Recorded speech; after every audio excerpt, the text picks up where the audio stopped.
गजपति जिला सदर महकुमा पारालाखेमुंडी स्थित स्थानीय बिजु कल्याण मंडपठारे जिला स्तरीय मांडिया दिवस तथा श्री अन्न और विस्तृत खाद्य मेला प्रदर्शनी अनुष्ठित हो जाइछि।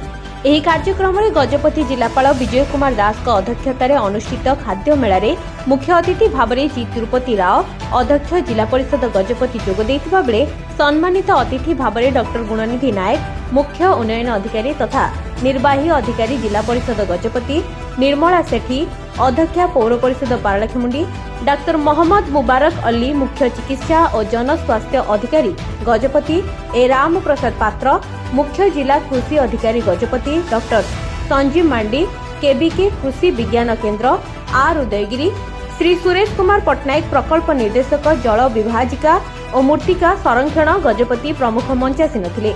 एही कार्यक्रम में प्रथमे मुख्य जिला कृषि अधिकारी श्रीजुक्त पात्र स्वागत भाषण प्रदान करी मांडिया चाषर पृष्ठभूमि प्रोटीन डायटेरी फाइबर पुष्टिसार अनेक विटामिन रही अछि बोली अभिभाषण रखिथिले। मांडिया दिवस पालन कलु से आमर चाषी भाई माने एवं आमर एसएचजी ग्रुप माने जो माने मांडिया प्रोडक्शन करूछंती एवं सेतरे समान सब उपस्थित थिले ता सहित जिला परिषद प्रेसिडेंट चेयरमैन म्युनिसिपालिटी एवं डॉक्टर्स एवं आमर सीडीओ एवं सब उपस्थित रहिथिले।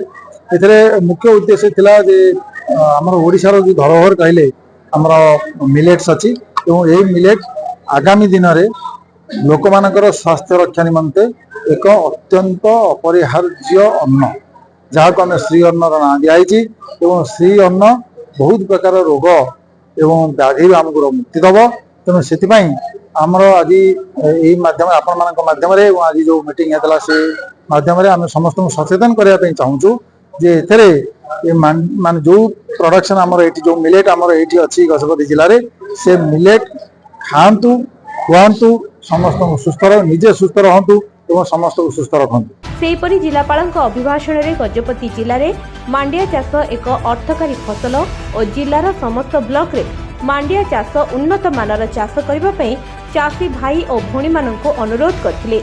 मांडिया चाष करी जीविका उपार्जन करने सहित भल लाभवान होई पारिबो बोली जिलापाल श्रीजुक्त दास सूचना देथिले। एहा सहित मांडिया प्रोटीन डायटेरी फाइबर एवं अनेक पुष्टिकर गुण रे भरपूर अटे। मांडिया अनेक विटामिन रो एक समृद्ध उत्स रही अछि। एहा ग्लूटेन मुक्त रक्त शर्करा एवं कोलेस्ट्रॉल स्तर को ह्रास करे। एही पुष्टिकर खाद्य शिशुर शारीरिक मानसिक विकास और अभिवृद्धि पई गुरुत्वपूर्ण अटे। कृषि और कृषक सशक्तिकरण विभाग तरफ समस्त को मांडिया चाष को प्रोत्साहित करने पई समस्त ग्राम पंचायत स्तर में प्रचार प्रसार करी मांडिया चाष करने आह्वान करथिले। जिला कृषि विभाग द्वारा 10टी स्टॉल करी चाषी माने मांडिया विभिन्न प्रकार तैयारी होइतिबा जिनिस प्रदर्शन करा जायतिला। जिलार उत्कृष्ट श्री अन्न फसल चाषी भाव में 10 जन को मानपत्र एवं उपढौकन दे संबर्धित करा जायछि।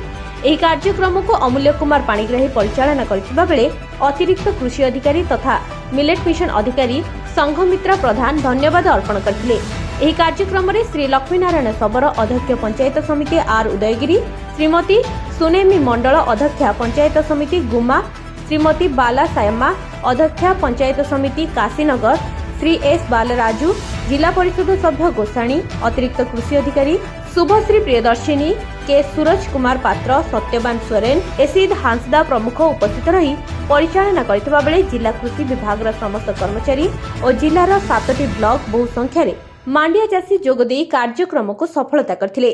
ब्यूरो रिपोर्ट प्रयास न्यूज।